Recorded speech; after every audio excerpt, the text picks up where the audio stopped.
Hi friends, welcome back to my channel Madhura Geetha ರೆಸಿಪೀಸ್ಗೆ ಸ್ವಾಗತ. Friends, ಇಂದಿನ ವಿಡಿಯೋದಲ್ಲಿ ನಾವು ಮಸಾಲ ಮಜ್ಜಿಗೆ ರೆಸಿಪಿ ನಮ್ಮ ಮನೆಯಲ್ಲಿಯೇ ಯಾವ ರೀತಿ ಮಾಡೋದು ಎಂದು ನೋಡೋಣ.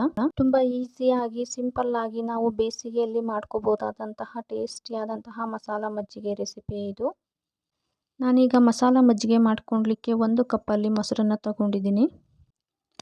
ಮನೆಯಲ್ಲಿಯೇ ಕಾಯಿಸಿದಂತಹ ಹಾಲಿನಿಂದ ನಾನು ಮಾಡ್ಕೊಂಡಿರ್ತಕ್ಕಂತಹ ಗಟ್ಟಿ ಮೊಸರನ್ನು ಒಂದು ಮಿಕ್ಸಿ ಜಾರಿಗೆ ಸೇರಿಸ್ಕೊಳ್ತಾ ಇದ್ದೀನಿ. ನೀರನ್ನು ಹಾಕ್ಕೊಳ್ದೇನೆ ನಾನು ಇದನ್ನು ಒಂದು 5 ನಿಮಿಷ ಚೆನ್ನಾಗಿ ರುಬ್ಕೊಂಡು ಬರ್ತಾ ಇದ್ದೀನಿ. ನೋಡ್ಬೋದು, ಈಗ ನಾನು 5 ನಿಮಿಷ ಚೆನ್ನಾಗಿ ಮಿಕ್ಸಿ ಮಾಡ್ಕೊಂಡು ಬಂದಿದ್ದೀನಿ. ಇದನ್ನು ಈಗ ಒಂದು ಪಾತ್ರೆಗೆ ಸೇರಿಸ್ಕೊಳ್ತಾ ಇದ್ದೀನಿ. ಈ ರೀತಿ ಮಾಡ್ಕೊಳ್ಳೋದ್ರಿಂದ ನಮಗೆ ಮಜ್ಜಿಗೆ ಕಡ್ಕೊಳ್ಲಿಕ್ಕೆ ಹಾಗೆಯೇ ಬೆಣ್ಣೆನ ಕೂಡ ತಗೊಳ್ಲಿಕ್ಕೆ ಈಸಿ ಆಗುತ್ತೆ. ಕನ್ಸಿಸ್ಟೆನ್ಸಿ ನೋಡಿಕೊಂಡು ನಾವು ನೀರನ್ನು ಸೇರಿಸ್ಕೋಬೇಕಾಗತ್ತೆ. ನಂತರ ನಾನಿಲ್ಲಿ ಮಸಾಲೆ ಮಜ್ಜಿಗೆ ಮಾಡ್ಕೊಳ್ಲಿಕ್ಕೆ ಮಜ್ಜಿಗೆನ ಕಡ್ಕೊಳ್ತಾ ಇದ್ದೀನಿ.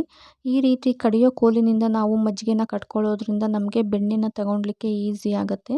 ನೋಡ್ಬೋದು, ನಾನು ಈ ರೀತಿ ಒಂದು 5 ರಿಂದ 10 ನಿಮಿಷ ನಾನು ಚೆನ್ನಾಗಿ ಕಡ್ಕೊಳ್ತಾ ಇದ್ದೀನಿ. ನಮಗೆ ಬೆಣ್ಣೆ ಬಂದುಬಿಡುತ್ತೆ.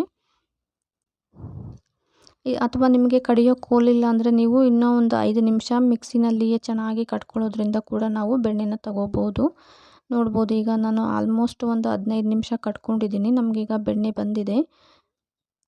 ನಾನೀಗ ಬೆಣ್ಣೆನ ಉಂಡೆ ಮಾಡಿ ಇಟ್ಕೊಂಡಿದ್ದೀನಿ ಮಜ್ಜಿಗೆ ಒಳಗಡೆ. ನೋಡ್ಬೋದು, ನಾವು ಈ ರೀತಿ ಫಸ್ಟ್ ಮೊಸರನ್ನು ಕಡ್ಕೊಂಡು ನಾವು ಈ ರೀತಿ ಬೆಣ್ಣೆನ ಸಪ್ರೇಟ್ ಮಾಡಿಕೊಂಡು ನಂತರ ನಾನಿಲ್ಲಿ ಮಜ್ಜಿಗೆನ ತಗೊಂಡು ಮಸಾಲೆ ಮಜ್ಜಿಗೆ ಮಾಡ್ಕೊಳ್ಲಿಕ್ಕೆ ಬಳಸ್ಕೊಳ್ತಾ ಇದ್ದೀನಿ. ನೋಡ್ಬೋದು, ಇಷ್ಟು ಗಾತ್ರದ ಬೆಣ್ಣೆ ಸಿಕ್ಕಿದೆ ನಮಗೆ. 1 ಕಪ್ ಮೊಸರಿನಿಂದ ನಾವು ಇಷ್ಟು ಬೆಣ್ಣೆನ ತಗೋಬಹುದು. ನಂತರ ನಾನಿಲ್ಲಿ ಮಸಾಲ ಮಜ್ಜಿಗೆ ಮಾಡ್ಕೊಳ್ಲಿಕ್ಕೆ ಒಂದು ಮಿಕ್ಸಿ ಜಾರ್ಗೆ ಚಿಕ್ಕದಾಗಿ ಕಟ್ ಮಾಡಿರ್ತಕ್ಕಂತಹ ಶುಂಠಿನ ಸೇರಿಸ್ಕೊಳ್ತಾ ಇದ್ದೀನಿ. ನಂತರ 1 ಹಸಿಮೆಣಸಿನ್ಕಾಯಿನ ತಗೊಳ್ತಾ ಇದ್ದೀನಿ. ಹಾಗೆಯೇ ನಂತರ ನಾನಿಲ್ಲಿ ಸಿಪ್ಪೆ ಬಿಡಿಸಿ ಇಟ್ಕೊಂಡಿರ್ತಕ್ಕಂತಹ ಬೆಳ್ಳುಳ್ಳಿನ ಕೂಡ ಸೇರಿಸ್ಕೊಳ್ತಾ ಇದ್ದೀನಿ.